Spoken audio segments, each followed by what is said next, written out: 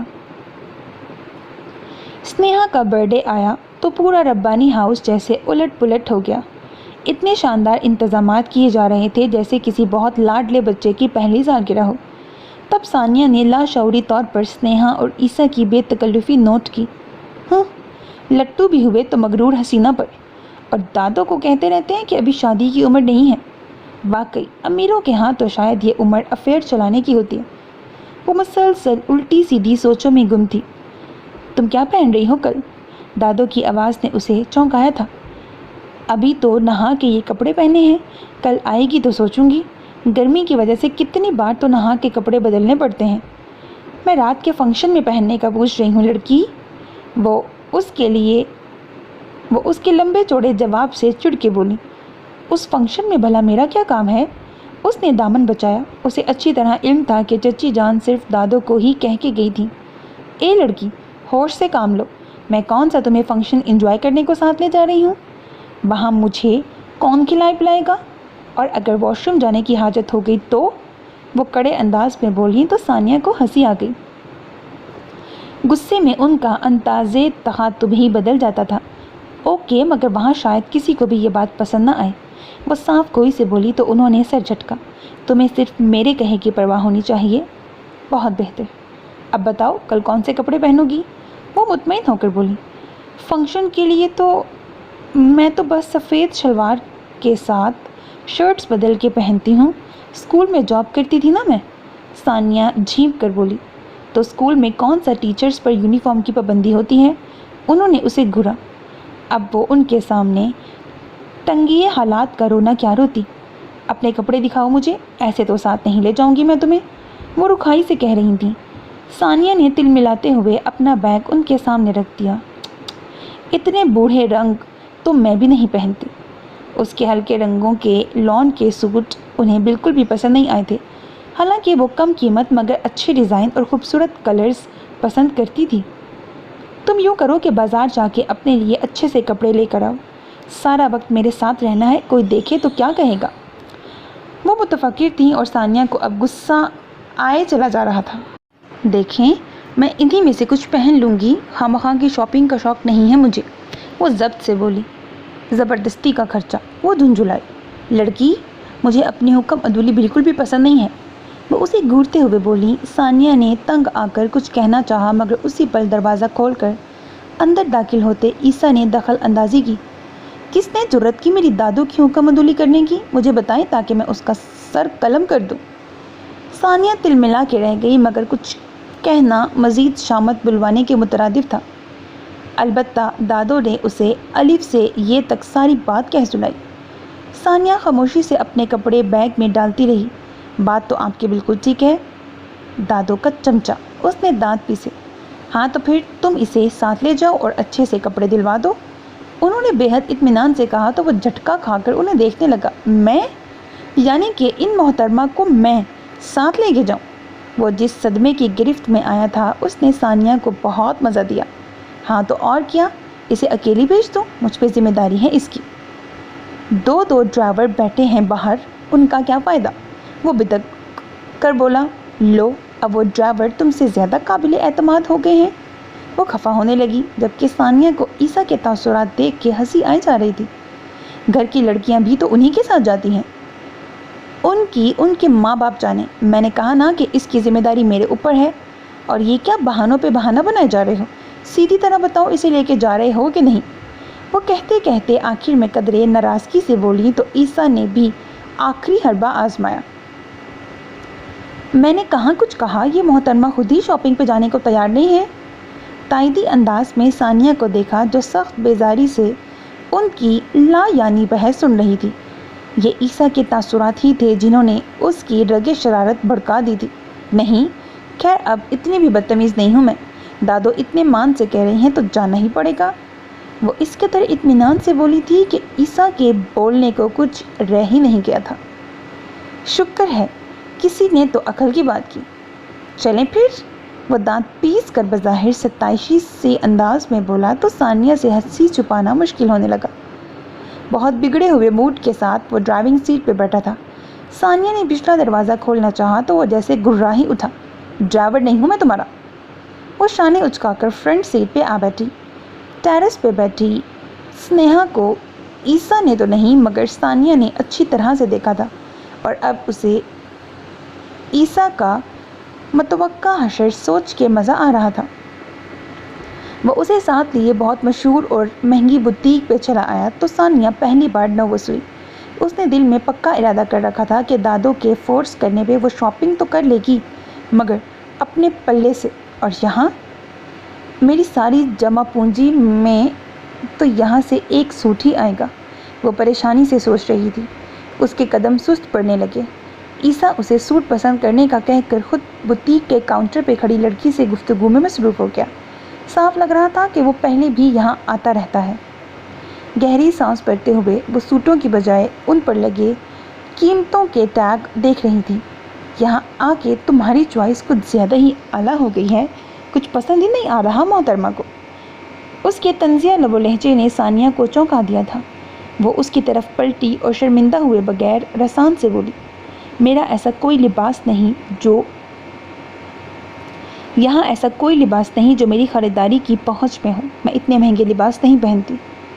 چند لمحے اسے دیکھنے کے بعد وہ نرم لہجے میں بولا، یہ کپڑے تمہیں دادو کی طرف سے لینے ہیں، پیمنٹ کی فکر تم مت کرو۔ دادو کی طرف سے بھی لوں گی تو اتنے مہنگے نہیں، مجھے اسراف پسند نہیں۔ وہ مضبوطی سے اپنی بات کہہ کر باہر کی طرف چل دی۔ دماغ تو ٹھیک ہے تمہارا؟ عیسیٰ کے ذہن میں سنیہا کی بلا مبالغہ ہزاروں کی شاپنگ گھومنے لگی۔ کل صرف اپنی برتھ ڈے کا سوٹ وہ 18,000 کا لے کے گئی تھی۔ اس میں خرابی یہ دماغ والی کیا بات ہے؟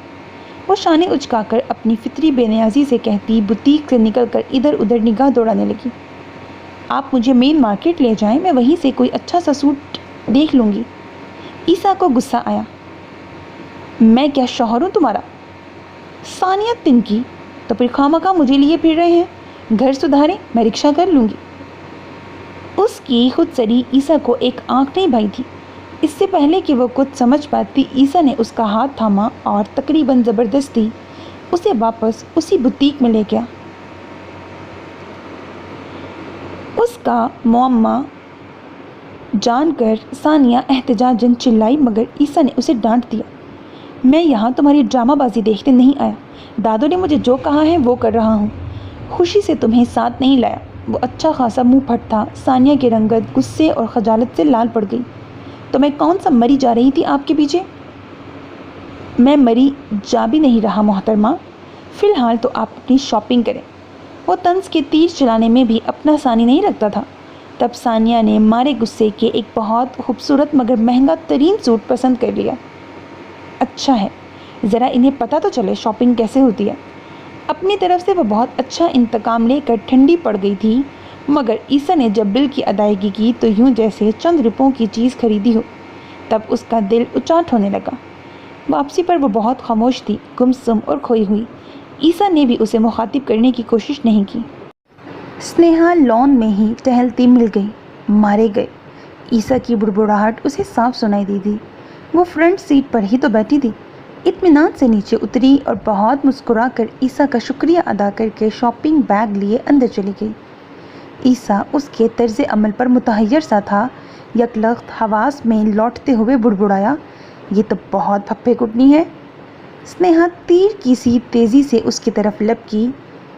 وہ گاڑی کا دروازہ بند کر کے پلٹا مگر وہ یوں راستہ روکے ہوئے تھی کہ وہ دروازے سے لگ کے کھڑا ہو گیا۔ ہیلو، وہ قصدن مسکرایا، کہیں رانگ نمبر تو نہیں ملا رہے؟ وہ دانت پیس کے بولی، دماغ خراب ہے تمہارا؟ وہ تو یوں ہی دادو کی ضد تھی کہ ان کی ملازمہ کو بھی ایک نیا سوٹ دلوا دیں تاکہ کل رات کے فنکشن میں وہ لوگ باتیں نہ بنائیں۔ وہ اسے بہلاتے ہوئے بولا تو وہ بے یقینی سے چیخی، عیسیٰ مکرم علی، تم اسے شاپنگ کرا کے لائے ہو؟ وہ کانوں میں انگلیاں ڈالتے ہوئے اسے آہستہ بولنے کا اشارہ دینے لگا۔ اتنی بھی کیا مجبوری آن پڑی تھی؟ ایک سے ایک جوڑے پڑے ہیں میرے بھی اور عائزہ کے بھی، ویسے بھی تو میں نے کام والیوں کو ہی دینے تھے، 2-4 اسے بھی دے دیتی، وہ تیوریاں چڑھائے نخوت سے کہہ رہی تھی۔ عیسیٰ کو ثانیہ کے انداز یاد آئے تو بے اختیار بولا، وہ بہت خوددار لڑکی ہے۔ سنیہا کی آنکھوں میں حیرت اتر آئی اور پھر غصہ، بہت جاننے لگی ہو اسے؟ او سنیہا سویٹی، کیا اسے سر پہ سوار کر کے بیٹھ گئی ہو؟ چلو ٹیرس پہ بیٹھ کے اچھی سی چائے کا مزہ لیتے ہیں۔ اس کے مسلسل بگڑتے موڈ کو دیکھ کر عیسیٰ نے فوراً ہی اپنے انداز بدلے۔ وہ فوراً ہی اس کے ساتھ آ لگی، خبردار جو تم نے کبھی میرے علاوہ کسی کا سوچا بھی تو جان ایک کر دوں گی میں، تمہاری بھی اور اپنی بھی۔ وہ جانے کو پلٹی تو وہ بھی گہری سانس بھرتا اس کی تقلید میں آگے بڑھا تھا۔ ثانیہ کا بالکل بھی دل نہیں چاہ رہا تھا کہ وہ سنیہا کی برتھ ڈے پارٹی میں شرکت کرے، مگر مجبوری کہ اس کی ڈیوٹی ہی ایسی تھی کہ اسے ہر وقت مسز ربانی کے ساتھ رہنا تھا۔ اٹھ جاؤ لڑکی، اب تیار ہونا شروع کر دو۔ عشاء کی نماز کے لیے وضو کر کے آتے ہی دادو نے اسے آرڈر کیا تھا۔ باہر لان میں زندگی پوری رنگینیوں کے ساتھ موجود تھی، اونچے کہکہے اور میوزک، مہمان آنے شروع ہو چکے تھے۔ یہ رات گئے تک جاری رہنے والا فنکشن تھا اور ابھی تو محض 8 ہی بجے تھے۔ جب آپ تیار ہوں گی تب میں بھی، اس نے منمنا کر کہا۔ بالکل نہیں، اس وقت صرف میں تیار ہوں گی اور تم میری مدد کرو گی، وہ ایسے ڈپٹ کے بولی جیسے پتہ نہیں کیا تیاری کرنی ہو۔ ثانیہ کو ہنسی آئی تو وہ اسے گھورتے ہوئے پلٹ گئیں۔ تب ثانیہ کو ان کی بات ماننی ہی پڑی۔ آپ سے ایک بات پوچھوں، آپ یہ وائٹ چھڑی کیوں استعمال کرتی ہیں؟ ثانیہ نے عادتاً 2 سوال اکٹھے جڑ دیے تو انہوں نے طنز کیا، واہ، ادھر سوال کی اجازت مانگی اور ساتھ ہی پٹاخ سے سوال بھی داغ دیا۔ سوری، ثانیہ نے مسکراہٹ دبائی، مجھے پتا ہے کہ سفید چھڑی نابینا لوگ استعمال کرتے ہیں، مگر میں نے کون سا باہر جانا ہوتا ہے، کبھی گھٹنوں کا درد زیادہ ہو تو گھر میں استعمال کر لیتی ہوں۔ دراصل سیاہ اور براؤن رنگ مجھے پسند نہیں، وہ تفصیلاً جواب دیتے ہوئے صوفے پر بیٹھ کر سلیقے سے دوپٹہ اوڑھنے لگی۔ جوڑوں کی شدید تکلیف کے باعث وہ بیٹھ کر نماز پڑھنے پر مجبور تھیں۔ ثانیہ واش روم میں گھس گئی۔ سچی بات تو یہ تھی کہ فنکشن میں جانے سے زیادہ اسے وہ سوٹ پہننے کا غم کھایا جا رہا تھا۔ اگر وہ اپنے کسی سوٹ میں فنکشن اٹینڈ کر لیتی تو اس کے انداز میں بہت اعتماد اور لاپرواہی ہوتی، مگر اب وہ عجیب سوچوں کی زد پہ تھی۔ میری خودداری کو یہ دن بھی دیکھنا تھا۔ اگر اتنی اچھی تنخواہ نہ ہوتی تو میں کبھی بھی اس شخص کو منہ نہ لگاتی۔ وہ اپنی انا کو سلاتے ہوئے خود کو تسلی دے رہی تھی کہ دادو 2 ماہ کے اس قلیل عرصے میں اس کی تنخواہ میں 2000 کا یکمشت اضافہ کر چکی تھی۔ یہ محض تمہاری مخلصی اور ایمانداری کو دیکھ کر، ورنہ تو سال بھر سے پہلے اب سوچنا بھی مت کہ میں تمہاری تنخواہ میں کوئی اضافہ کروں گی، انہوں نے ساتھ ہی کہا، مگر وہ اتنے میں ہی خوش تھی۔ سر چھپانے کے ٹھکانے کے ساتھ 7000 بالکل بھی برے نہیں تھے۔ وہ منہ دھو کر کپڑے تبدیل کر کے باہر نکلی تو دادو نماز کی ادائیگی کے بعد اب تسبیح پڑھ رہی تھیں۔ وہ جھجک سی گئی، جبکہ اسے دیکھتے ہی ان کی نگاہوں میں بے ساختہ ستائش امڈ آئی۔ ہلکی سی میرون کڑھائی سے مزین سی گرین رنگ کا لباس ثانیہ کی شخصیت پر یوں اٹھا کہ اس سادگی میں بھی 4 چاند لگا گیا تھا۔ ماشاء اللہ، یہ رنگ تو خوب سجا ہے تم پر، وہ کہہ بھی گئی۔ شکریہ، وہ جھیپ سی گئی تھی۔ ادھر آؤ، کچھ پڑھ کر پھونک دوں، اتنی با ادب اور با حیا تو وہاں کوئی صورت نہیں ہوگی، انہوں نے کہا تو وہ خجل سی ان کے پاس چلی آئی۔ انہوں نے کوئی قرآنی ورد کر کے اس پر پھونکا۔ ثانیہ کی آنکھوں میں نمی سی اتر آئی۔ اس وقت وہ اسے بالکل اپنی ماں جیسی لگی تھی۔ کیا ہوا؟ وہ اسے منجمد سی گود میں ہاتھ دھرے بیٹھا دیکھ کر حیرت سے پوچھنے لگی تو وہ چونکی۔ جی کچھ نہیں، آپ بھی تیار ہو جائے نا، آپ کے کپڑے اندر رکھ دیے ہیں میں نے، ثانیہ نے سنبھلتے ہوئے ان سے کہا اور ساتھ ہی اندرونی چھوٹے کمرے کی طرف اشارہ کیا۔ ڈریسنگ روم کے طور پر وہ استعمال کرتی تھی۔ وہ سر ہلاتے ہوئے اٹھ کھڑی ہوئیں۔ ان کے کپڑے بدل کر نکلنے تک وہ اپنے بالوں کی چوٹی بنا چکی تھی۔ میک اپ تو وہ یوں بھی نہیں کرتی تھی اور زیور کے نام پر اس کے کانوں میں چھوٹی سی بالیاں تھیں جس میں 2 میرون اور 1 سبز موتی جڑا تھا، اور بس۔ ثانیہ نے ان کا ہاتھ تھام کر اسٹول پر بٹھایا اور برش لے کر نرمی سے ان کے بال سلجھانے لگی۔ وہاں جا کے بس میرے پاس بیٹھی رہنا، کسی سے زیادہ فری ہونے کی ضرورت نہیں۔ وہ اپنی طرف سے بہت کڑے انداز میں اسے سمجھا رہی تھیں۔ ثانیہ کو ہنسی آ گئی۔ لڑکی، میں نے کون سا لطیفہ سنایا ہے تمہیں؟ انہوں نے آئینے میں اس کے عکس کو گھورا تو ثانیہ نے سنجیدہ ہوتے ہوئے وضاحت کی، میری وہاں کس سے اتنی گہری دوستی ہے کہ میں وہاں جا کے باتیں بگاڑنا شروع کر دوں گی۔ پھر قدرے ناراضگی سے بولی، اور میرا نام ثانیہ ہے، لڑکی نہیں۔ اب لڑکا کہنے سے تو رہی، لڑکی ہو تو لڑکی ہی کہوں گی نا۔ وہ چڑ گئی۔ ثانیہ، دادو جان، ثانیہ، وہ زور دے کر بولی تو انہوں نے ہاتھ ہلا کر گویا مکھی اڑائی۔ ہوگا، ثانیہ جل کے رہ گئی۔ خود وہ اس کے میڈم کہہ کر مخاطب کرنے پر سخت ناراض ہوئی تھی اور اب وہ بھی انہیں دادو جان کہہ کر مخاطب کرنے پر مجبور تھی۔ خود تیار ہونے کے بعد اب وہ ناقدانہ نظروں سے اسے دیکھنے لگی۔ لگتا ہے تم صرف سوٹ ہی اٹھا کر لے آئی تھی، نہ میچنگ جوتا نہ جولری، یہ بھی صرف آپ کے مجبور کرنے پر، آپ کی خوشی کے لیے، ورنہ میں جیسی ہوں ویسا ہی دکھائی دینا پسند کرتی ہوں۔ یہ تما سازی تو مجھے آپ کے شایان شان ملازمہ دکھائی دینے کے لیے کرنا پڑ گئی ہے۔ وہ بے حد سنجیدگی سے دل کی بات کہہ گئی تھی۔ وہ گہری نظروں سے اسے دیکھ کر رہ گئی۔ مکس گیدرنگ میں شرکت کا اس کا پہلا اتفاق تھا۔ ماحول کی بے باکی کا اسے پہلی ہی نظر میں اندازہ ہو گیا تھا۔ مردوں کی چمکتی نگاہیں، بے باک کہکہے اور وہاں موجود ہر دوسری لڑکی یا عورت کا لباس، ماں سوائے دادو اور ثانیہ کسی عورت نے آستینوں والی قمیض نہیں پہنی تھی۔ آدھی پوری تو بات کی بات تھی۔ دیکھو ذرا، اتنی عمریں ہو گئی مگر منہ آف فیشن نہ گیا، کم بخت جیسے باڈی بلڈنگ کے مقابلے میں شرکت کے لیے آئی ہیں۔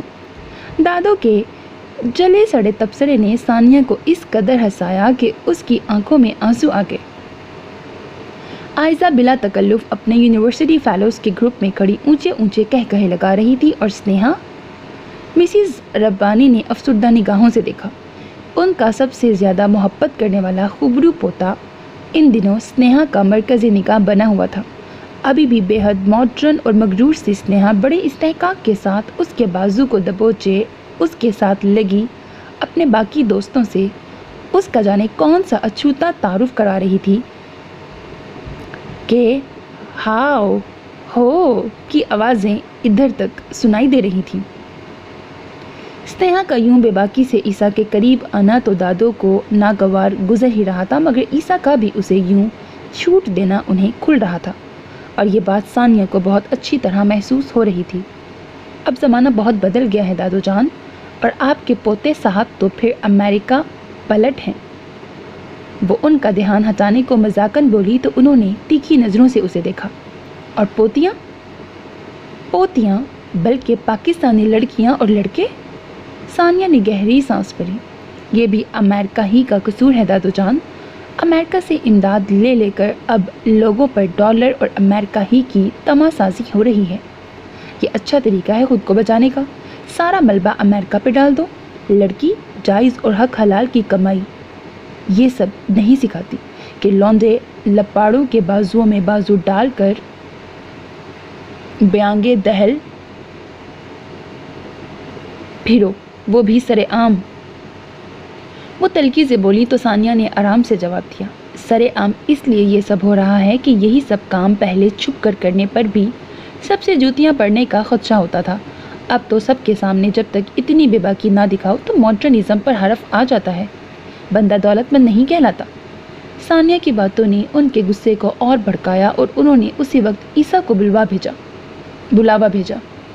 بلیک پینٹ اور وائٹ شرٹ پہ ملبوس ویٹر فوراً جا کر ان کا پیغام عیسیٰ کے کان میں انڈیل آیا۔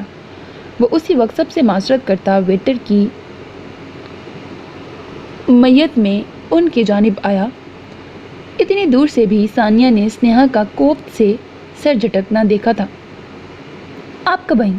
وہ خجالت سے کان کھجاتا پوچھنے لگا۔ تب ہی جب تم نے مجھے نہیں دیکھا، انہوں نے خفگی کا مظاہرہ طنز کی صورت میں کیا۔ تو اتنے کارنر میں آ کر کیوں بیٹھ گئی ہیں؟ وہ بھی ناراض ہوا تھا۔ درمیان میں یہ انگلش مووی تو چل رہی ہے۔